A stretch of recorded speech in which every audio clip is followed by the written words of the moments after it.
So I started back to school yesterday. I don't have enough going on for my bachelor's degree. I don't know why, other than it just came forward.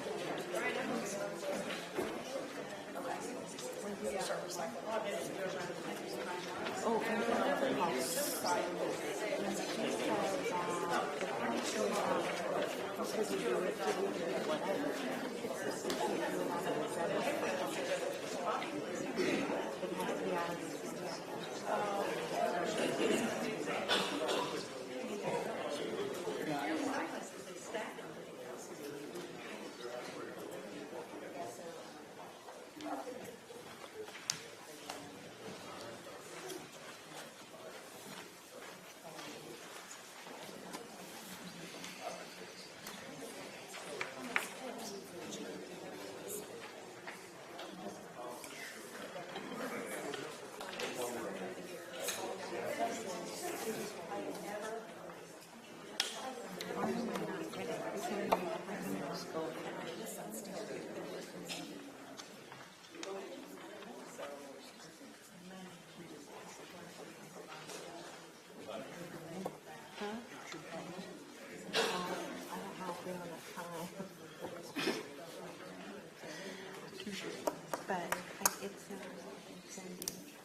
All right, good evening. I have 7 o'clock. We'll go ahead and call the August 14th, 2025 Shelby County Board meeting to order. Please stand. Pledge allegiance, please. I pledge allegiance to the flag of the United States of America and to the republic for which it stands, one nation, under God, indivisible, with liberty and justice for all. Heavenly Father, we thank you tonight for being with us. We ask you to watch over our families, friends, and all the good people of Shelby County. We ask you for guidance with wisdom tonight to make good decisions. And we pray that everyone gets home safe. Amen.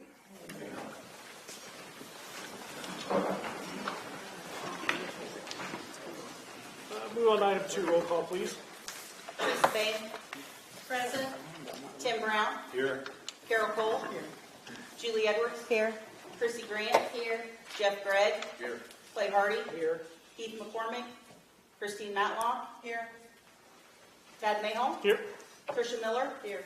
Tim Morse. Here. Gene Price. Austin Pritchard. Here. Sonny Ross. Here. Larry Seifert. Don Tate. Christy Wofford. Here. Brett Wallace. Here. Judy Wood. Here. Chad Gannis. Here. We have a quorum. Thank you.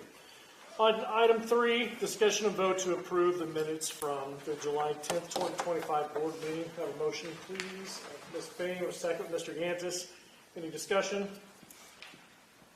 Seeing none. All those in favor say aye. Aye. Opposed? Minutes pass. Item 4, public body comment. I have, first here on the list, I have Sharon Allman. I'm asking regarding item number 12, the rescue squad, and I know you can't answer me or won't answer me during public comment, but I wish you could bring this up during that, when we get to that item. And I want to know if the rescue squad developed their own SOPs, and when the changes were made, was it an open discussion? Did the board tell them how they had to change it? You know, how open was it? How much input was put by all of them? You know, so that's what I would like to know is how much input there was, so that it's not just the board telling them what they have to do, that they have input into how they run their operation. Thank you. Public body comment? Public body comment? Yes, sir. My name is Peter Otis. I'm the clerk of the court. There's an ordinance that's going to get voted on tonight about the shipping containers, and I'm opposed to that. The stated goal of this ordinance is to encourage land development and economic growth, but let's be clear, banning shipping containers does not create development, it restricts flexibility. It removes a low-cost, versatile option for property owners, many of whom use containers for storage, workshops, or even innovative housing solutions. In rural and semi-rural communities like ours, these uses are not only practical, they're often essential. Let's talk about economics. There's no evidence that banning containers will stimulate investment or attract developers. In fact, it may do the opposite. By limiting affordable options for land use, we risk discouraging small-scale entrepreneurship, farmers, tradespeople, and residents who rely on these structures to support their livelihoods. Development doesn't come from restriction, it comes from opportunity. Let's talk about fairness. The ordinance disproportionately affects working-class residents who may not have had the resources to build traditional structures. It sends a message that aesthetics matter more than utility, that innovation must take a backseat to conformity. If the concern is about blight or safety, then let's address those issues directly with standards for maintenance, placement, and screening. But a blanket ban is a blunt instrument. It punishes everyone for the potential misuse of a few. We should encourage creative land use, not stifling it. We should be empowering residents, not limiting them. And we should be making policy based on evidence, not assumptions. I urge you to reconsider this amendment. Let's work together to find a balanced solution, one that respects property rights, supports economic diversity, and reflects the values of our community. Thank you. Public body comment? Yes, sir. John Pennington. I just want to also, for the shipping container ban, I just want to also speak out that I'm opposed to the shipping container ban. As he had also commented, it's an affordable solution sometimes, especially with the current building costs with lumber and everything. Sometimes it's not economical to build a permanent structure. Also, it allows that if you move, you can actually take your structure with you. So it's more of a permanent that it's actually yours. And I, as a shipping container owner, I'm against it. Public body comment? Public body comment? Public body comment.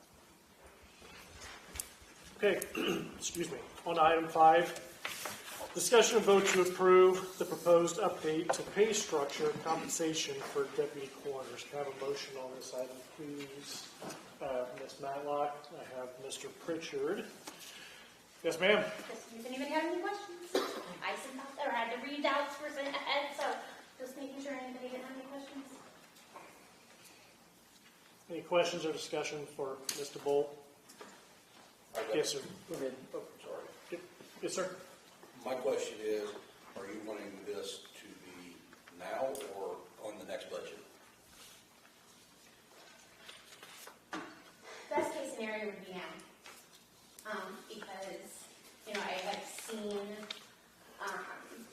I've seen history and time cards, and I know what was being done, and it wasn't necessarily done with approval or knowledge of anyone. I think it was just being done. And so I'm trying to avoid any criticism in that moving forward and doing it in the right steps. Thank you. Thank you, Chairman. Is the money in the budget to cover your expected expenditure? It should be, yes. Okay. And then, secondly, is this vastly different from what was being done, or is it sort of the same? No, it really just written isn't. down? So with two things here is, one, I am asking to change the deputy stipend from $1,000 annually to $1,200 annually, instead of being paid bi-weekly, it'd be paid monthly. Just appears a little better than a $38 check coming at you than $100 looks a little better.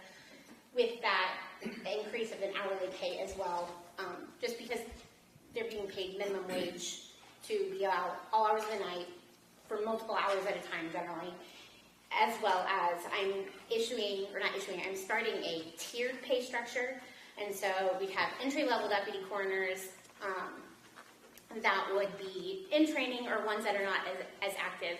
And so the stipend increase would be the ones that are the active deputy coroners.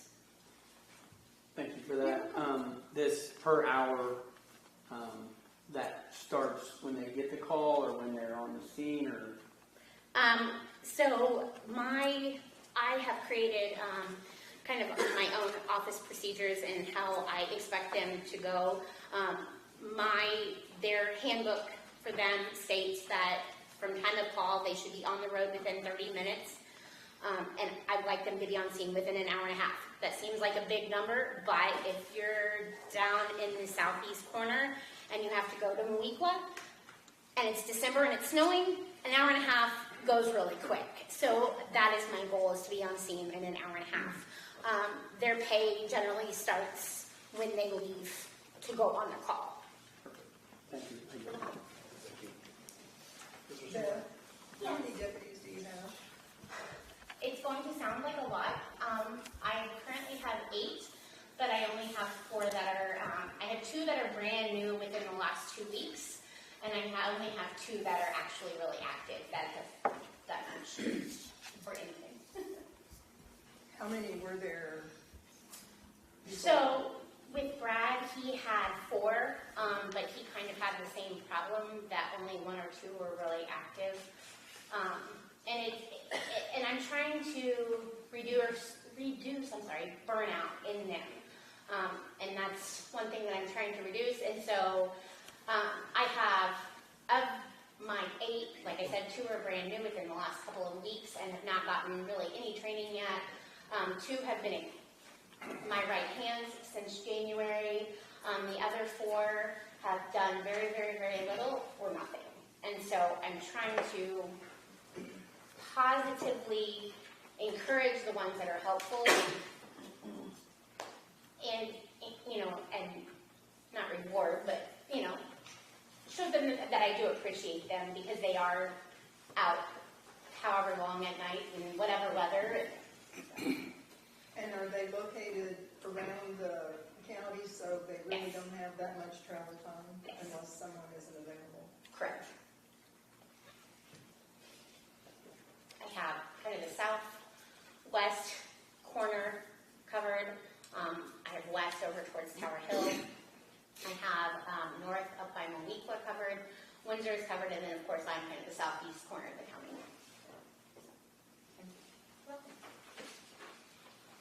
Any other questions, discussion? No? Okay. Yes, sir. You did say it was in the budget, in your budget to... Well, for 1.5 in the hole, I mean, how do we keep hiring people and paying them? With it being in the budget, Do you know how much they're making? huh? Do you know how much they're making? $15 an hour. Well, I got it, but I know Yeah, we're to do what they do. we're 0.5 in the hole too.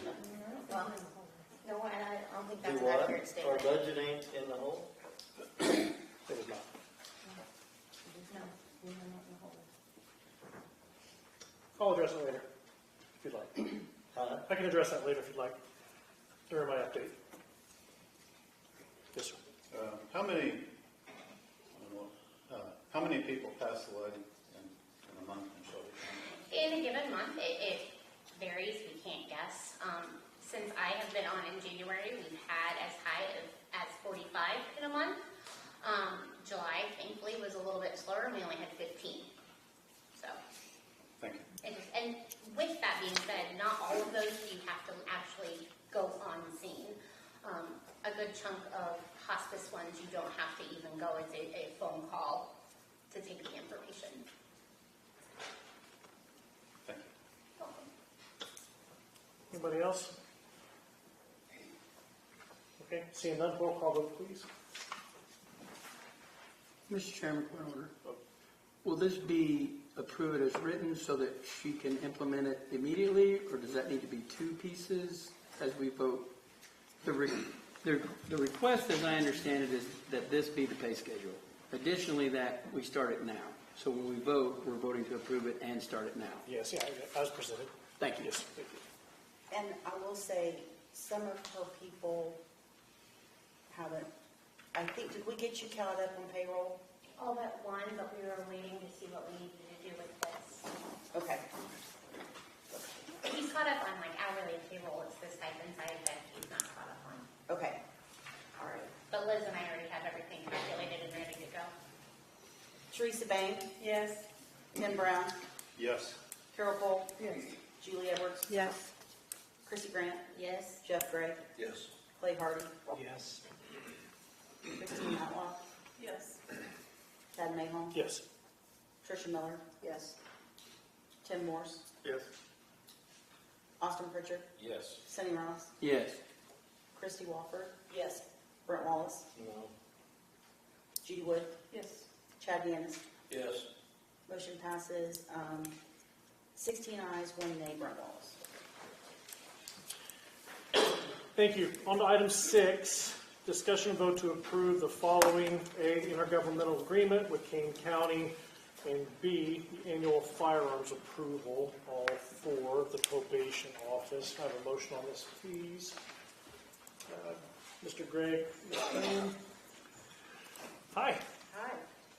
Which one are you taking motion on? Because the intergovernmental Both. agreement. We'll do both. We'll just put them together. Okay. I've asked for a change on the Okay. intergovernmental agreement. The email that I sent you, I know that the judge requested possibly a 1-year contract, not a 3-year. This was a 3-year. I talked to Kane County, and we'd like to do a 2-year because in the contract there's a place where you can give 30-day written notice. So if we wanted out of the contract after a year, we could get out of it.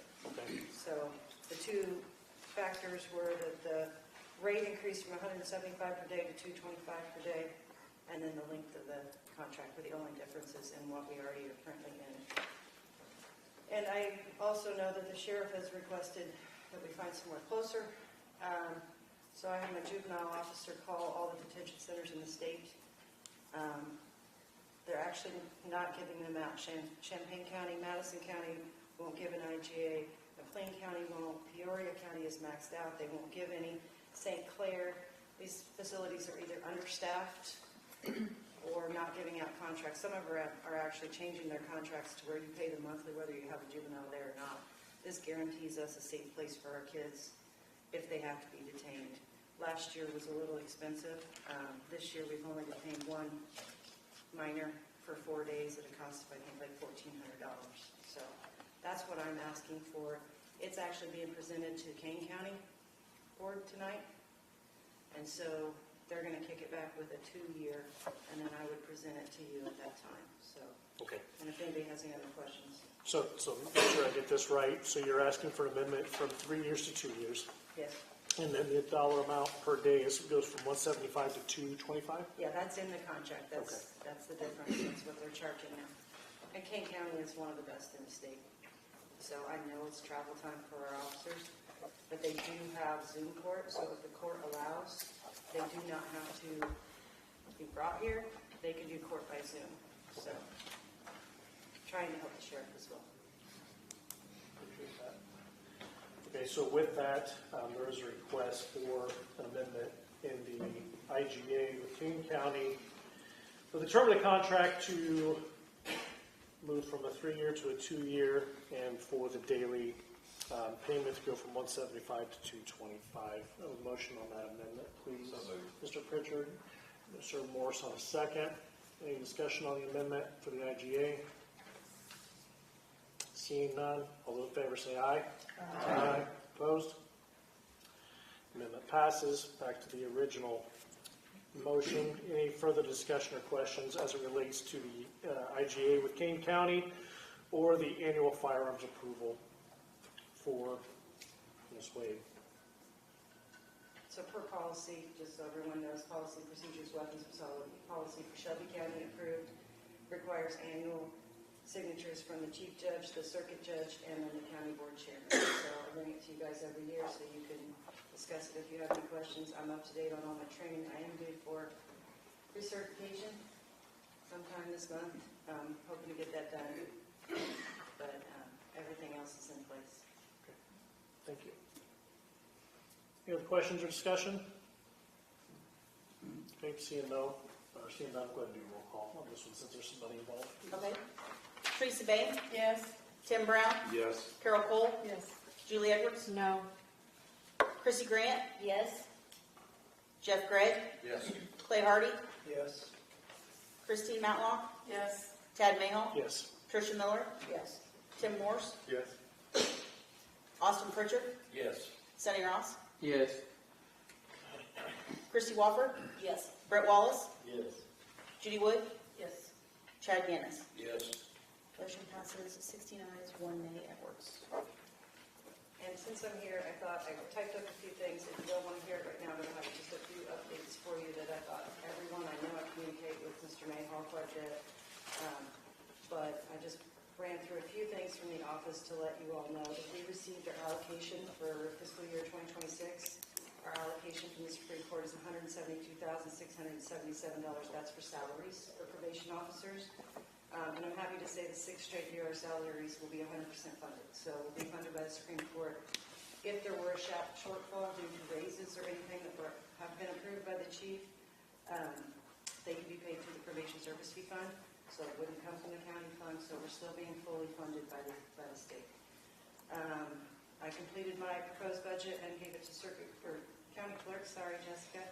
I do expect to make a few changes. I don't know if any of you have reviewed it yet, but I will be making changes based on the fact that the annual plan for the probation department is due on August 31st. I have it approximately 75% complete. I hope to finish it this next week, depending on my scheduling. And part of that with the detention that we just asked for today, the Shelby County Juvenile Detention Policy and Procedures were recently updated. New standards came out from the AOIC for detention in February, I believe. So we redid our policy and we redid our procedures, and that's been submitted to the chief judge and approved. It will go in with the annual plan to the administrative office for final approval. And after that, I'm hoping to meet with all local law enforcement in Shelby County to do an updated training on the new detention screening for juveniles. So the tool that's been used for as long as I can remember has been completely revamped. Probation are typically the ones that are going to detain. If they're going to be detained, it has to be probation officers. So we're going to get those new regulations out to local law enforcement so we can help them know when to detain and when to release. And then the other piece is the drug court has admitted 2 new clients recently. We're up to 5. We have 2 more pending referrals.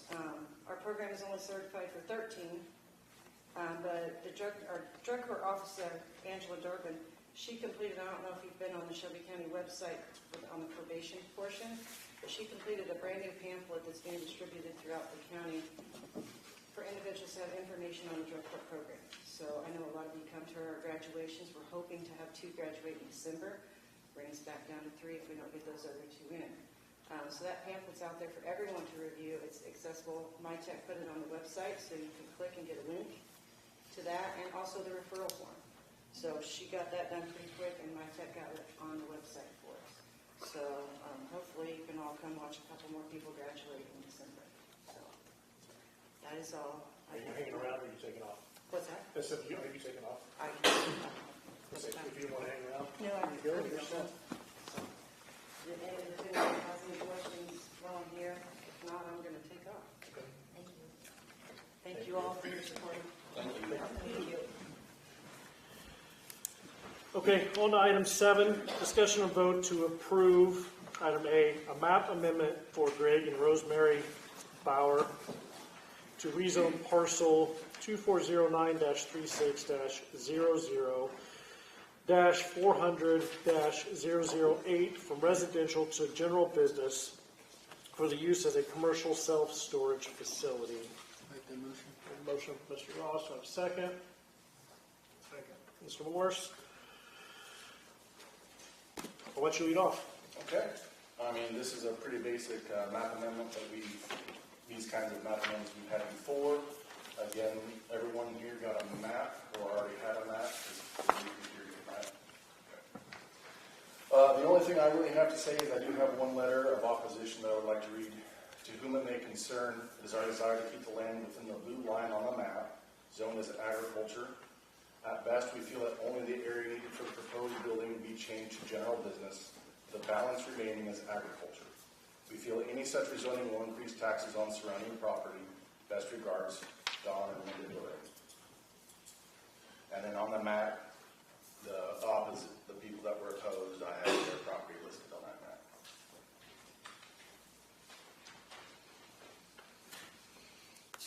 Any questions or discussion? Ms. Payne? Has legal looked at all this, No, but that's not normal. even when somebody opposes something? I mean, I'd more than you have to have Ruth look at it, but at some point, it's just an administrative decision. It's right on the highway in Windsor. Yes, it is. Just past the Howell factory on the south side of the road.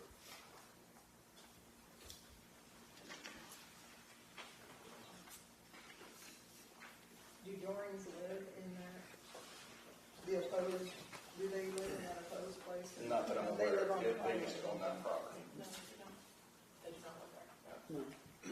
They live They live on the highway? half a mile to a mile south. Okay. And they want the whole 41.57 acres rezoned.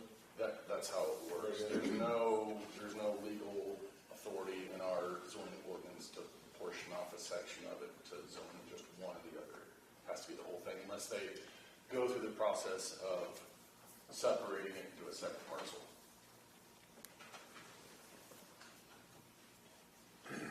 Yes, sir.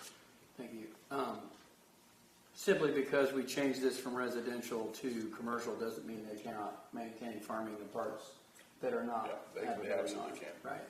So, one of the objections was that it stay farm ground, and I think Mr. Bauer is going to maintain a lot of this in farm ground, but it has to be converted in order for him to build business that's close to Windsor to provide storage units for different things. So I would urge you guys to vote to help some growth. Thank you. Yes, sir. Will that do anything to the taxes to the other? I'm not a tax expert. I'm a land use expert, so I can't. Okay, has this been done before? I mean, it's been done multiple times. We've changed many areas of land. Has it, on the properties that you've done it to, has it affected the taxes on the other people's property? I don't know. You know, I don't know what their tax bills are. I can only guess that the answer is it just depends on what if people next door think that that property's not worth more, that's really all it's going to change.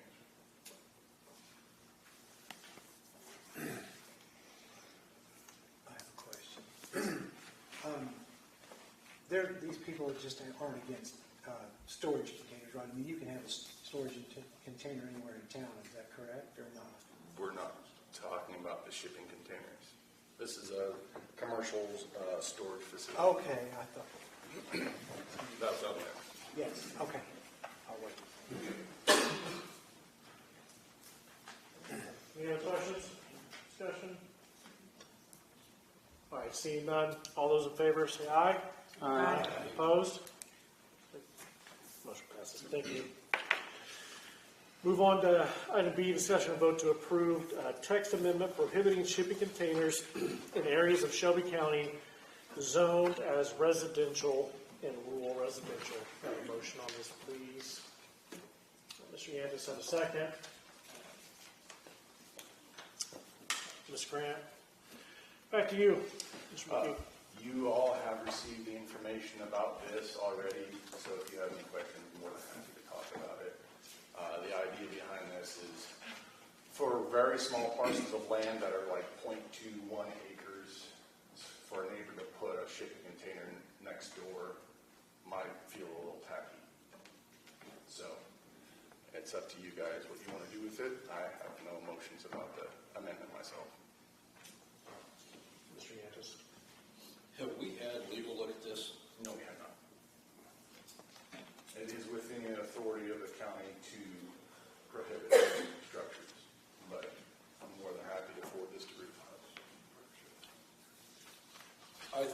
personally think we need to have a relook at this, because if you start to talk about portable buildings, I think you're on a slippery slope as any portable wooden shed could be drug into this in some legal aspect on down the road. So I think we need a legal opinion on this and review.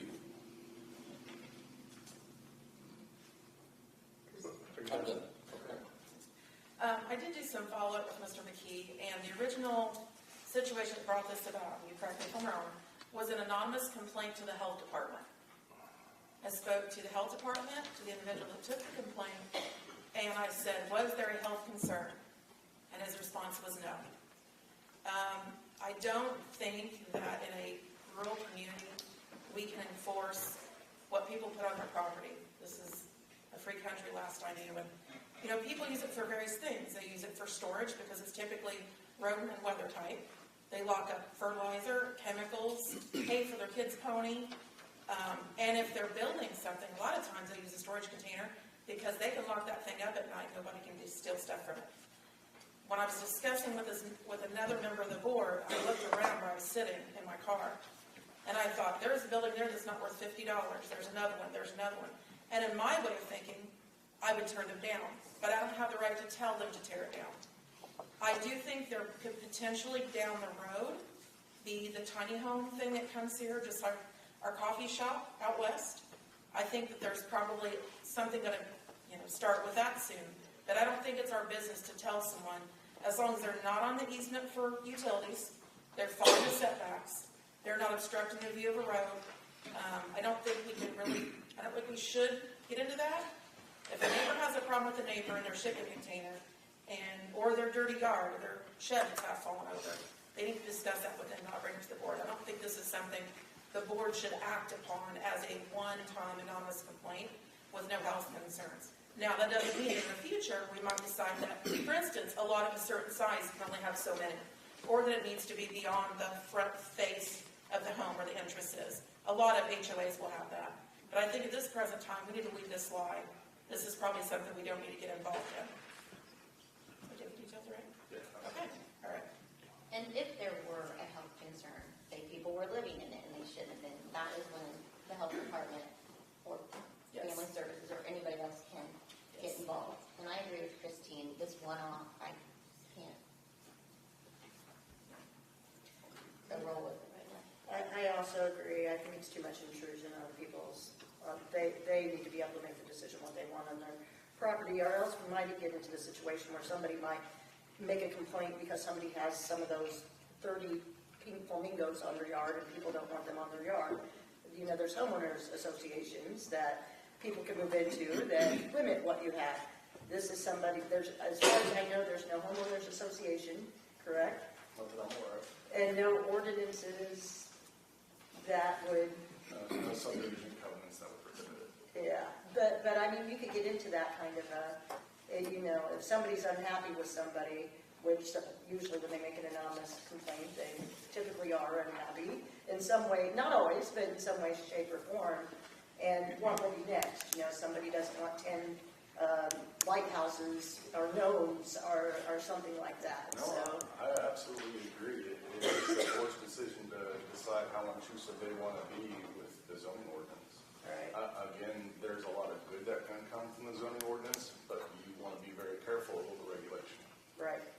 You don't want to be too intrusive on a homeowner. Okay. Isn't it up to the towns for the ordinances to be, the county shouldn't regulate it. So They can't. municipalities, we don't have any authority over municipalities, like the city of Shelby, for example. It has its own zoning. We have zero authority there when it comes to zoning.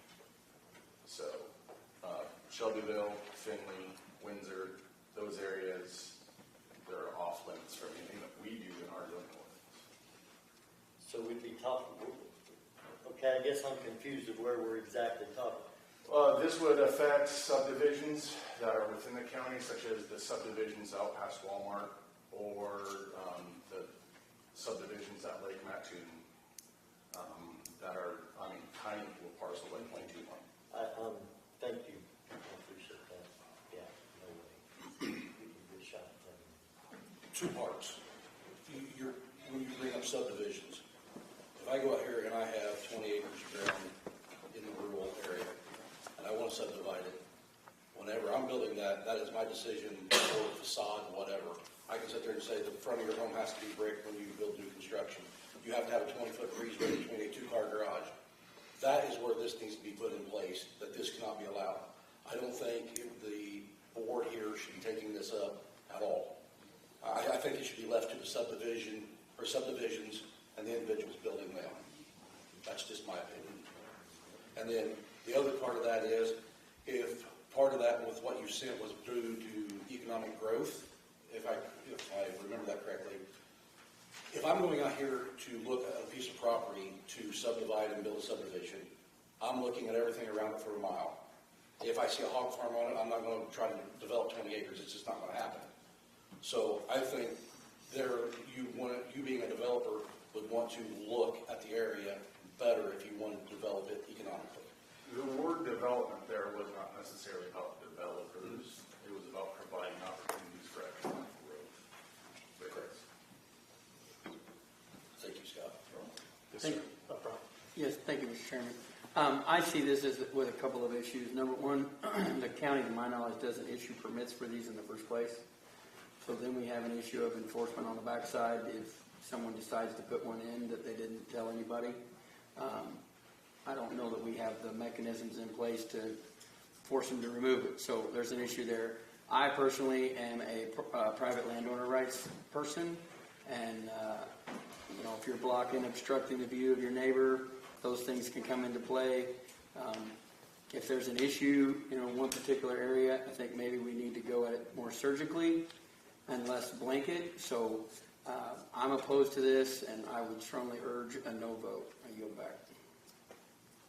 Just a side note, Scott, even if we did vote, yes, we want to do this, which I think most of us have expressed our opinion, we don't want to do this. Even if it was done, we did pass it, those storage containers that were complained about will go nowhere. They're grandfathered. So the purpose of the complaint was to get it removed, and even if we pass it, they will not do it. Neither will any of the other ones. This would only affect new attempts to put storage or shipping containers in, and it would only affect areas that are zoned as residential and rural residential, which is a very small portion of the county. I put the map out there in the hallway so everyone can see it.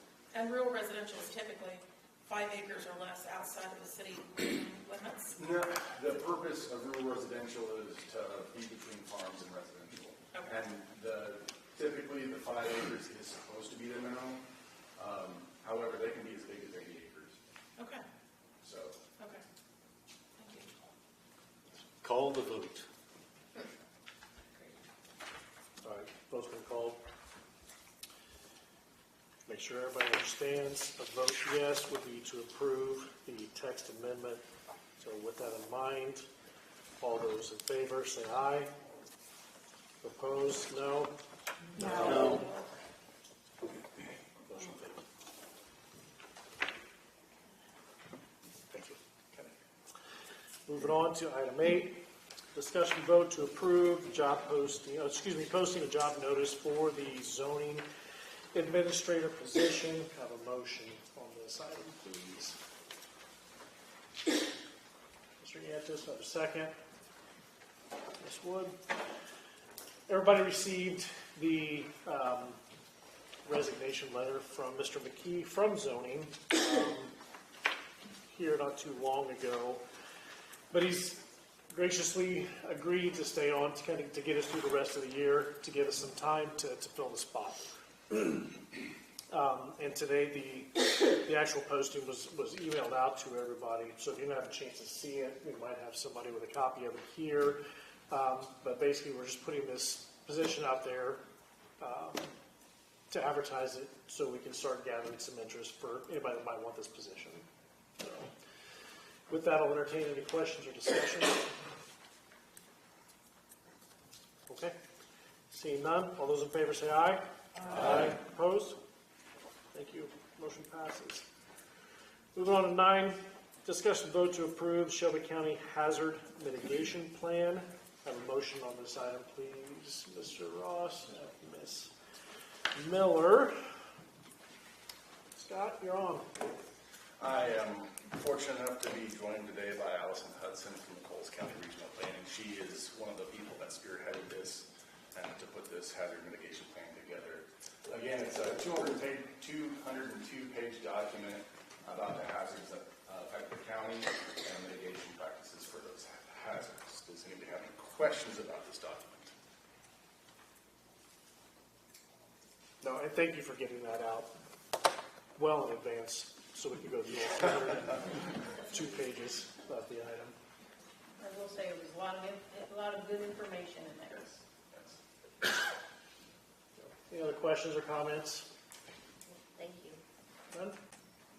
Okay, seeing none. All those in favor say aye. Aye. Opposed? Great. Thank you. Move on to item 10, discussion and vote to approve request from the Sheriff's Department to surplus a 2013 Ford Explorer, VIN number 1FM5K8B88BG02461 with approximately 178,000 miles. Have a motion on this item, please. Ms. Matlock, I have a second. Mr. Pritchard, any discussion, questions? Not seeing none. All those in favor say aye. Aye. Opposed? Thank you. Item 11, discussion and vote to amend the budget for the PCOM Public Transportation Administrator upon recommendation of the Budget Audit Legislative Committee. Have a motion on this item, please.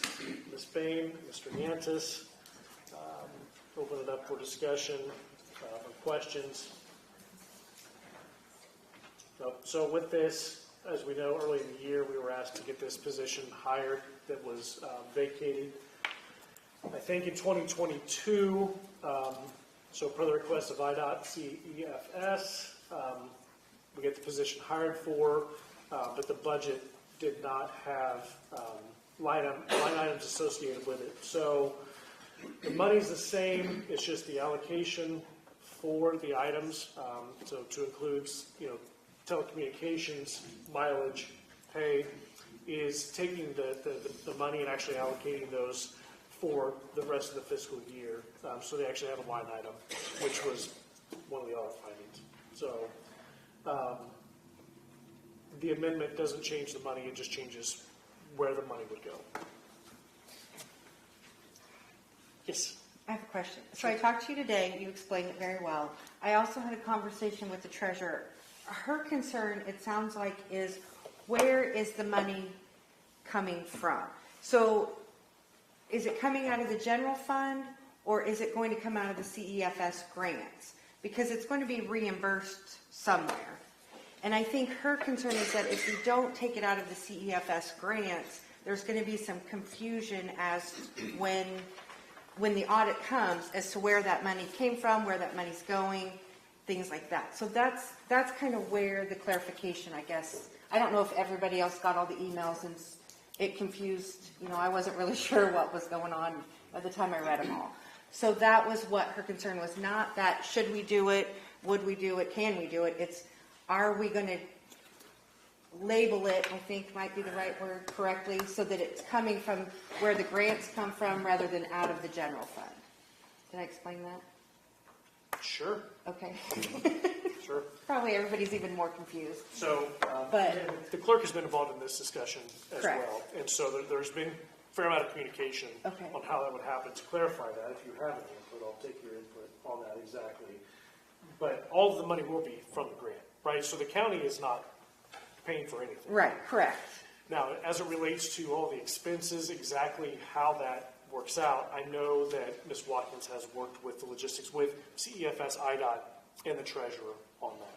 So I can't say that I specifically know the answer to that question, but I do know as far as pay, benefits, technology, right, the fringes, everything is coming from The grant. the grant. That's The correct. CEFS grant. And I think that was the concern is where are we going to put, I'm probably not going to explain this right, but where are we going to put, is the money going to show that it's coming from the grant, or is the money going to show that it's coming from the general fund? So now, so I actually have with me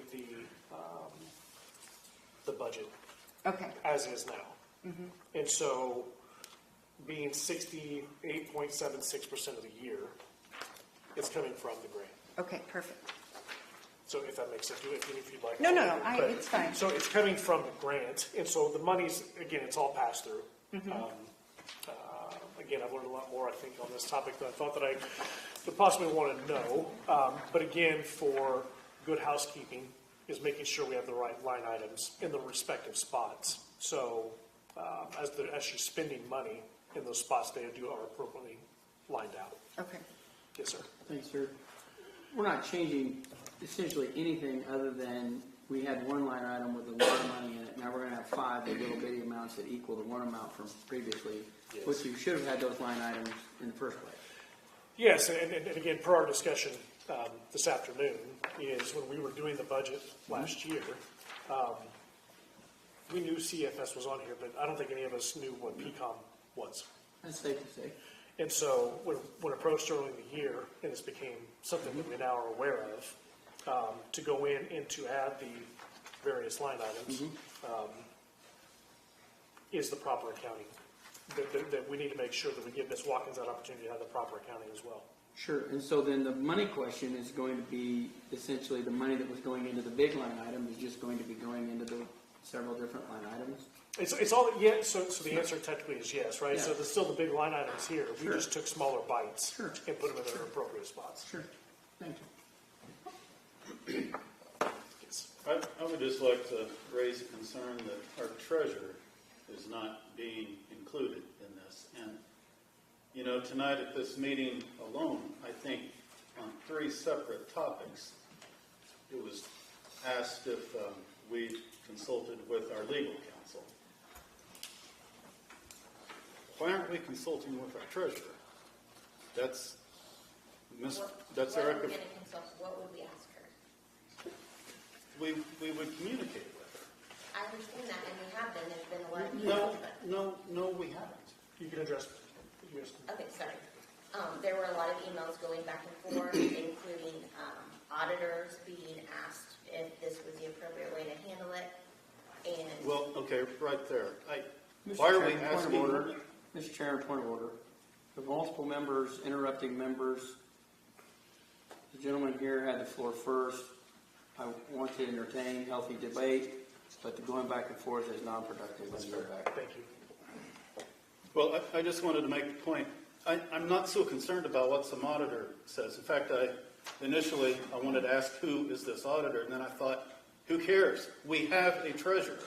And if you read my email, I think we have a very competent, capable, ethical treasurer. But we don't consult with our treasurer. We don't communicate with our treasurer, and I think we should. I think it's a big problem in this county. Thank you, Mr. Chairman. So, it's my understanding, the money was already in the budget. And the treasurer, as part of that, she makes sure that the money's there and that we're able to pay the bills when they come in. Is that right? So help me understand, if we're not communicating with her and we can solve that problem, what questions would we have asked her? I mean, on this topic, I can confidently say that Ms. Watkins, who's responsible for this budget, did communicate regularly, and that's how these line items were created.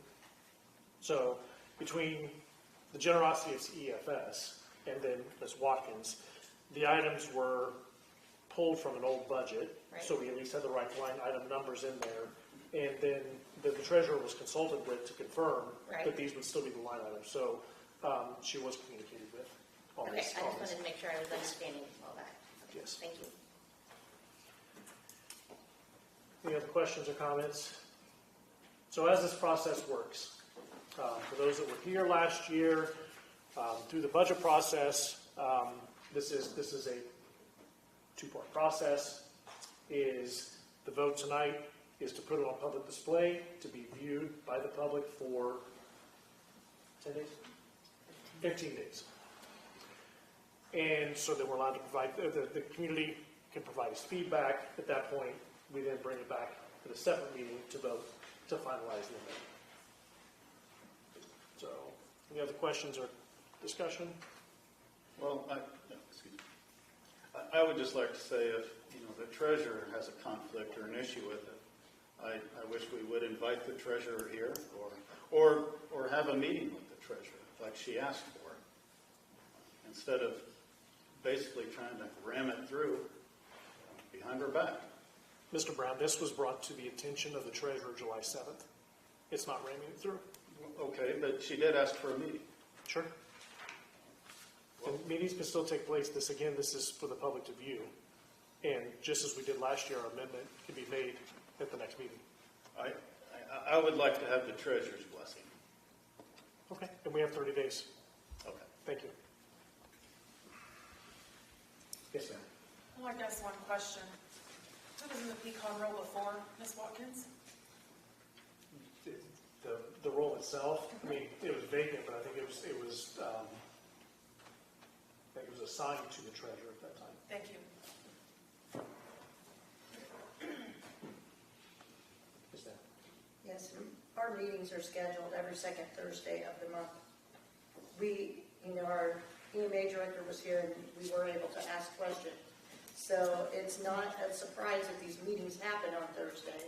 And I think if there was discussion, people know when to show up so we can ask questions to them. So, and you're saying that there will be an opportunity for questions later.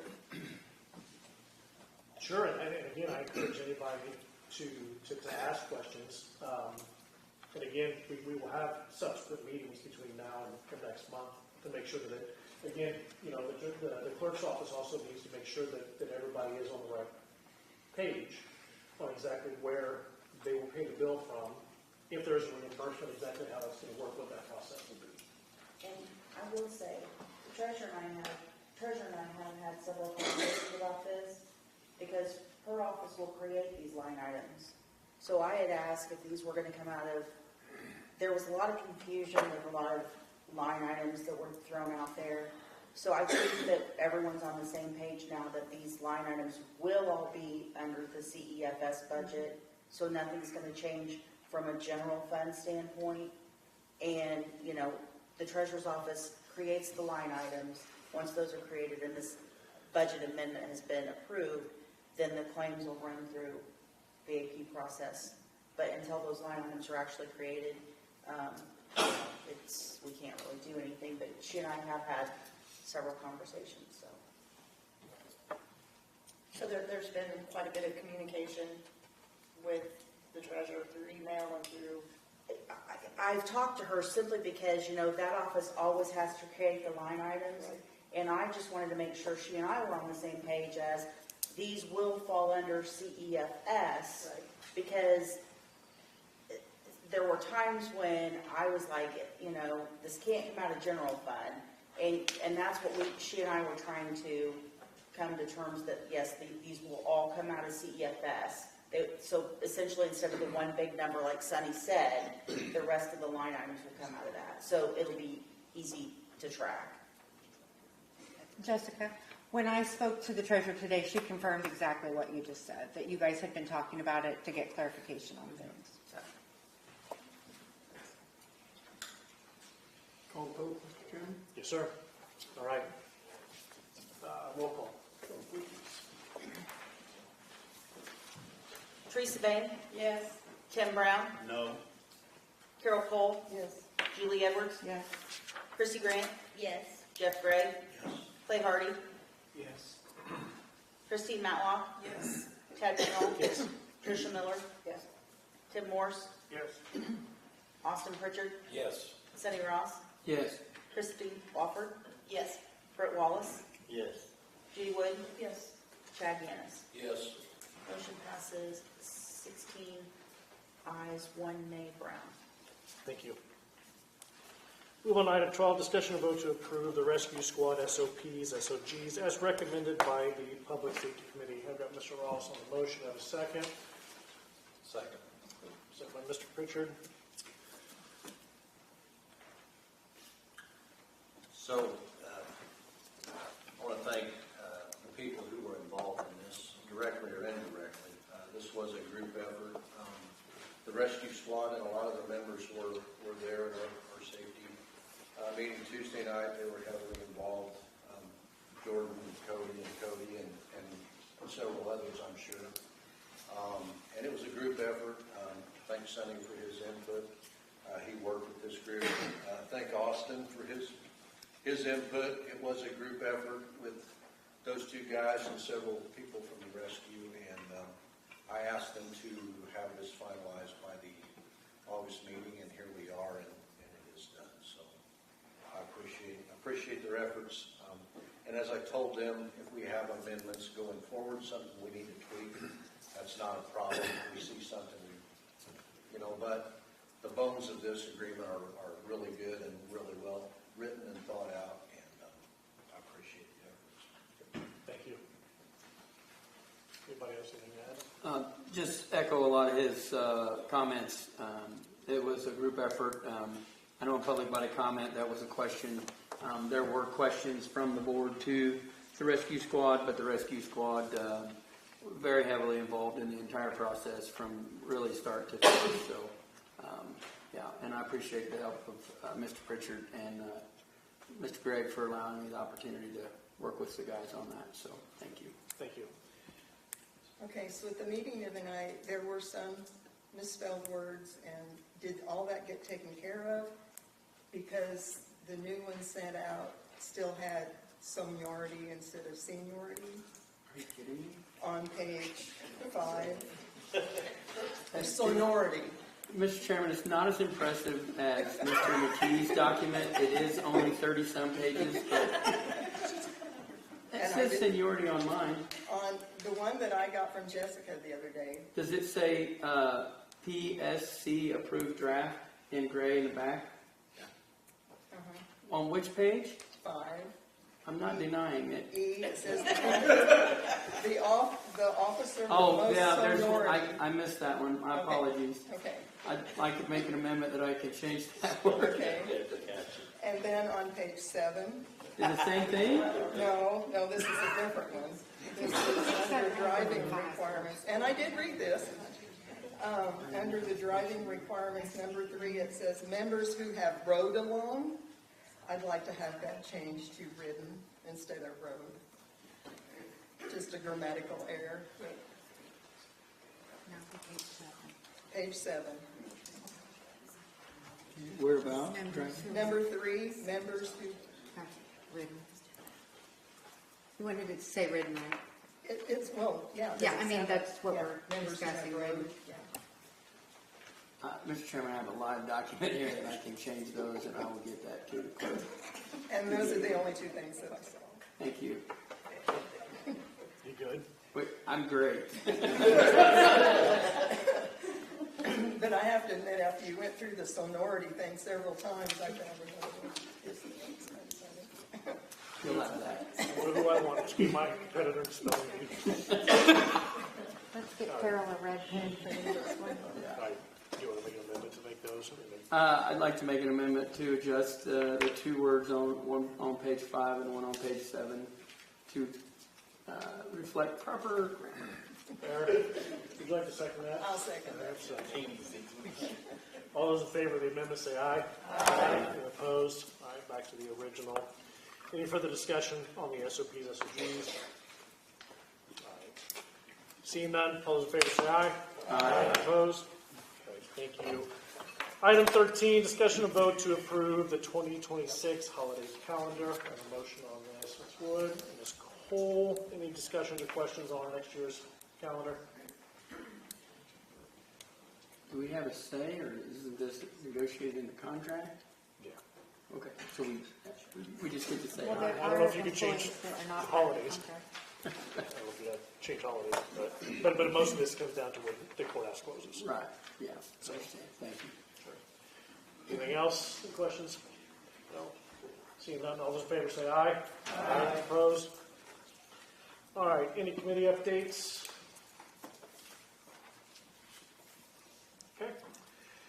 Moving on to chairman appointments. I was informed by the clerk that we did not receive a name for the appointment to the 708 board due to the replacement of Ms. Carswell. So we will move on and hopefully get a name next month on that. Chairman updates and correspondence. What I will do is I will start with Mr. Wallace's mentioned earlier. So as far as the budget, we review the budget once a month in committee, and I think that the clerk sends it out once a month. And the last one I received, we were 2/3 of the way through the year, I think, if that's not too far off, and we were slightly over, maybe like 52% spent on the year. So as far as the spending, right, so the projected versus the actual is, the spending is lower, and that includes all back pay has now been made as well. So the union contract didn't get settled, neither the union contract got settled till fiscal year 25. So we took a quarter of last year's pay raises that should have been paid on last year, but since the contract wasn't done, they were actually paid in this fiscal year. So even with those being paid into this year, we're still under budget on spending. So if we keep going, we will have erased the 1.5. As far as the exact number, I don't know exactly what that number. But I mean, if we keep going right now, the way it's going right now, we'll at least be We'll even close with that the gap. board. The gap is closing, yes, if that makes sense. So we spent half, 2/3 of the way through the year, give or take. So projections stay right. We shouldn't be in the hole at all. Fair. Maybe. Wait, without the exact numbers, right? Okay, then where are we saving the money at? I mean, how is we so far off? I can get opinions of this all day, right? And a lot of it comes down to, we had to get that thing done in short order with limited data. Makes sense? I mean, we didn't have, as far as, as we look at the income projections, and I don't have it all in front of me. But again, so we'll go through, as we get through the year, we continue to look at what were the income projections, right? So did we end up with more or less income than that was projected? But then also on the spending side. So I know a lot of the department heads did the best they could to factor in what pay raises could possibly look like, right, for this year with a guess, not knowing what the end result could be for union contract negotiations and the settlement on that.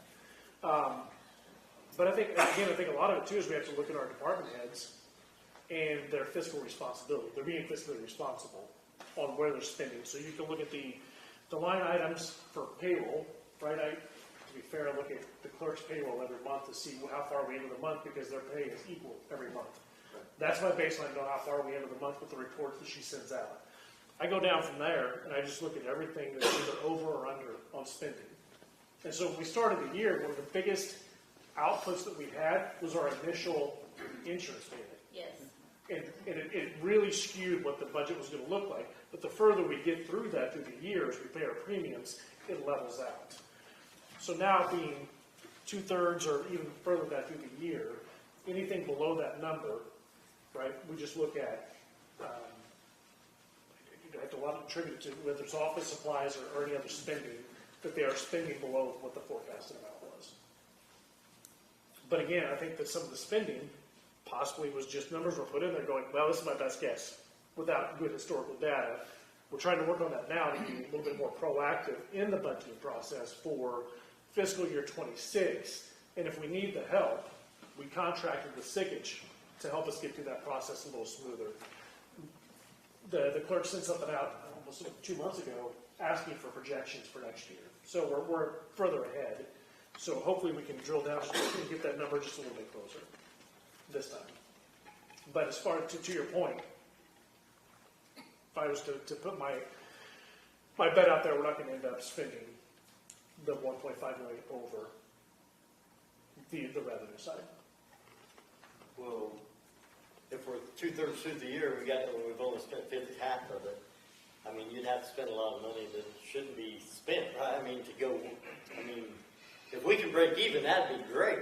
I mean, if we could have some surplus, that'd be fantastic, Yeah, and the trend analysis for the year, right? I mean, if I was to plot point that, put that on a trend analysis, the trend analysis has been there is where, the expected spending, and we've trended below that. There was a small spike when back pay was paid out. So FOP was first earlier in the year, and then we just wrapped up here within the past 6 weeks the AFSCME back pay on those contracts. So there's a small spike, so that those lines do converge and get a little closer, but we're still trending below what was forecasted.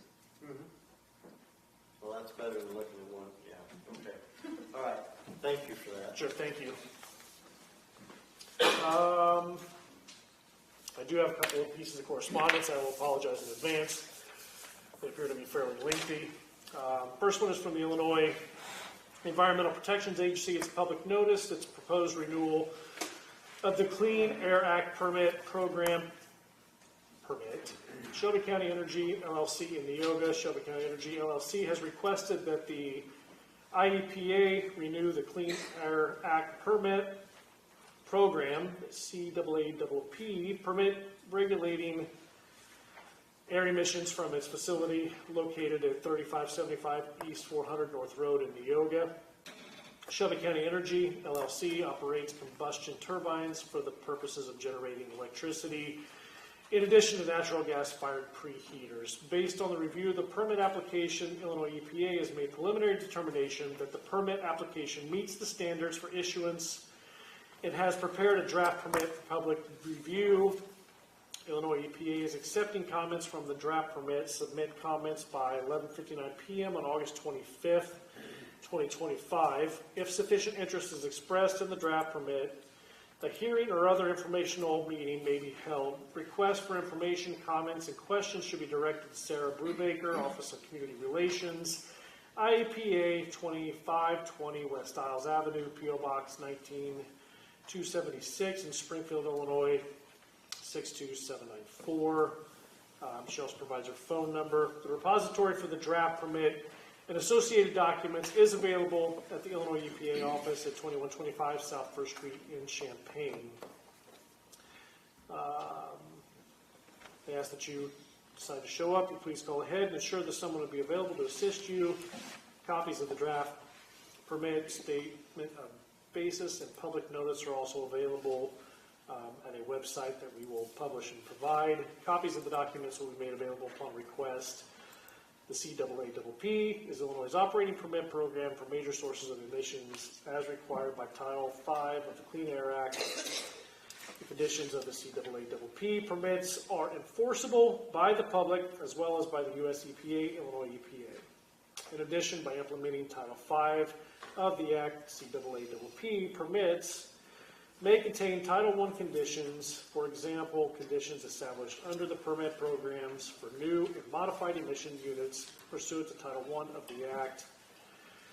The permit contains no T1 conditions that are being newly established or revised by this permitting action. The beginning of this public comment period also serves as the beginning date of the U.S. EPA 45-day review period provided by the U.S. EPA does not seek a separate proposed period. Next is from Ms. Linda Voorhees, Chairman Mayhaw County Board. I'm writing about the ambulance subsidy tax that was collected on our property taxes. The Windsor Area Ambulance Service has not received any payments from this since November of 2022. It is my understanding there was a freeze put on this. The voters of Shelby County passed a referendum for this tax several years ago when Kathy Lance was county clerk. This tax was collected for 2022 with the property taxes we paid in 2023, but has not been distributed. I believe as a voter that this money was collected should have been distributed for the purpose it was collected for.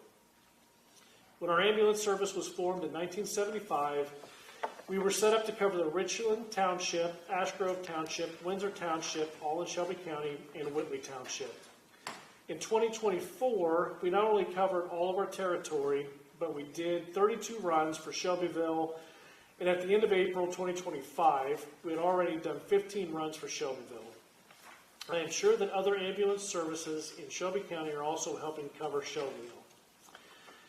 I sent a letter to Mr. Orman, I sent a letter when Mr. Orman was chairman, and I received a response back from Mr. Ross telling me that there was a freeze on this tax and that they did not know that they were able to do with this. He said that this would show up on my 2023 taxes payable in 2024, but there would not be a charge. I was charged a penny. I know this is not much, and I had no problem paying this, but everyone in Shelby County got charged a penny. That would add up to a few dollars. Mr. Ross also said that they may refund this money back to taxpayers. Do you know how much time and money that would cost to do this? If you are not going to distribute this money to the ambulance services, then what are you going to do with it? I believe this money was collected under false pretense. Thank you for your consideration on this matter. Linda Voorhees, and she provides our address. So both of these have been filed with the clerk.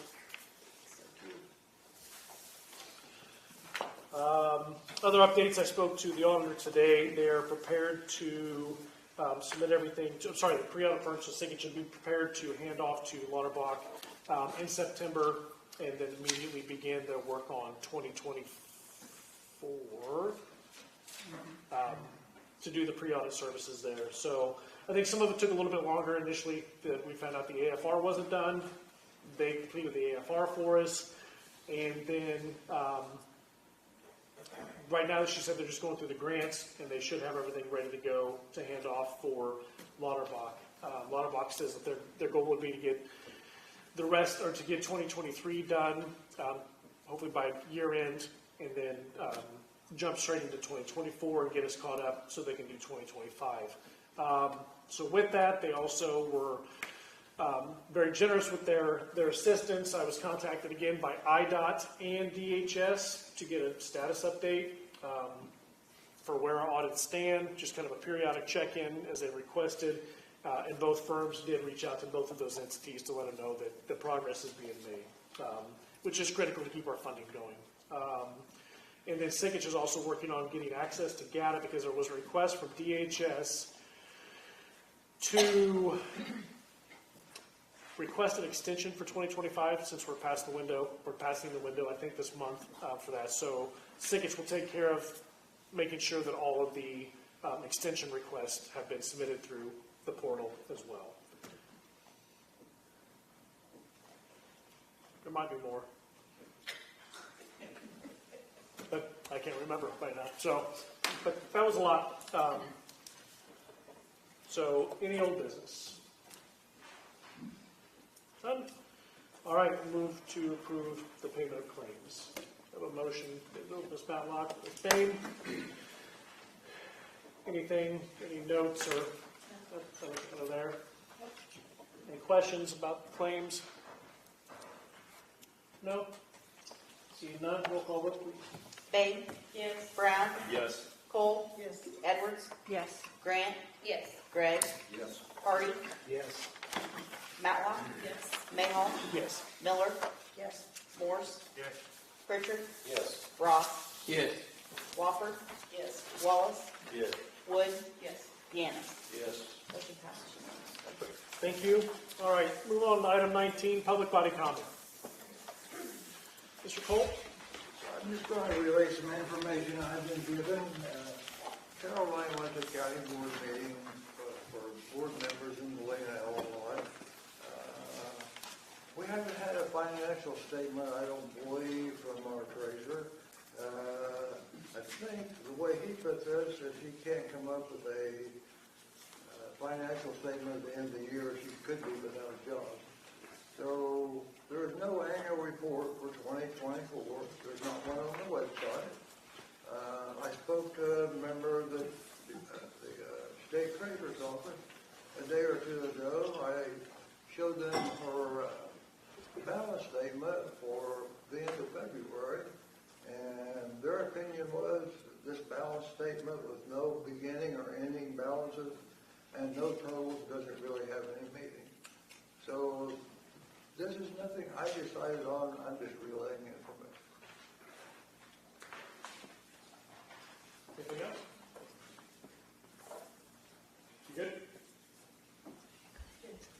Jake? You good? Yeah. Okay, thank you. Public body comment. Yeah, just one real quick thing. If you could remind folks when they receive a FOIA request, they need to respond to it. If they're not the FOIA officer, they need to forward it to the FOIA officer. Thank you. Thank you. Public body comment. So, we talked a lot about money in the budget, and, I have a concern, and I voiced it before about our investments of money. The treasurer did show up at last month's meeting for a cameo, and talked about that $3.2 million of our money is outperforming the Illinois funds. Now, that is correct. I mean, the Illinois funds is at 4.49% as of today. There is $3.2 million invested, and it is marginally better than that, maybe 0.2%, but it is better. And that money adds up to about $700 a year in outperformance of the Illinois funds. My concern is the other $16.5 million that wasn't mentioned. That is underperforming the Illinois funds by, in the neighborhood, and this is very ballparkish, of about 3%. That, on the other hand, adds up to $480,000. So, on one hand, we got $480,000 that we are leaving on the table, but we heard about the $700 that we gained. So that's one point. The other point, real quick, recently the treasurer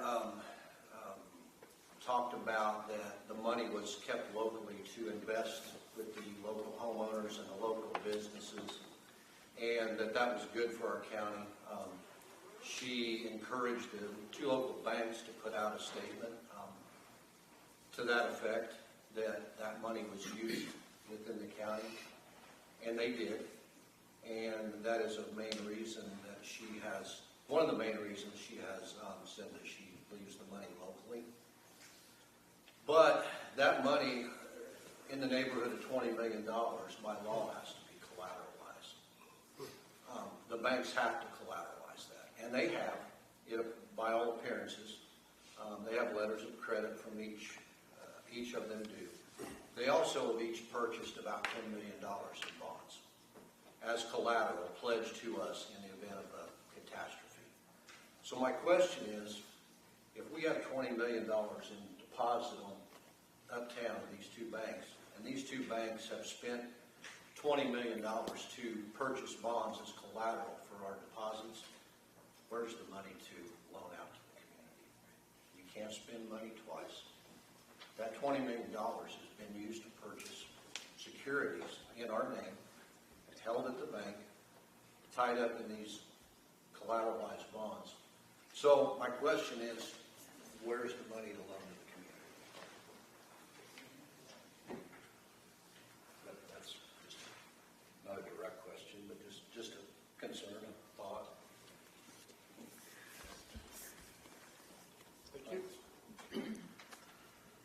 Public body comment. Jeff, can you elaborate on what collateralized really means? Do you want to do it the fancy way, or do you want me to do it the Egg County way? Well, this is not your comment section. Okay, I'm gonna give it a shot. This is my understanding of collateralization.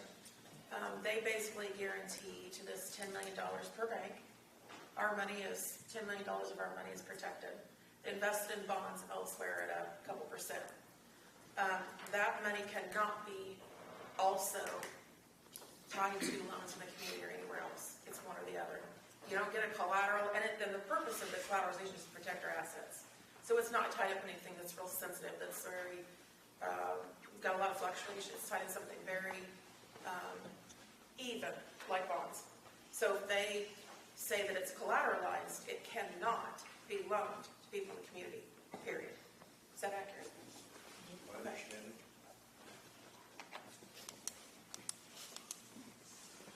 Public body comment. Public body comment. Public body comment. All right, seeing none. Need a motion to adjourn. There's a motion and a second from Mr. Ross. All those in favor of adjournment, say aye. Aye. Opposed? Thanks for coming out. Second.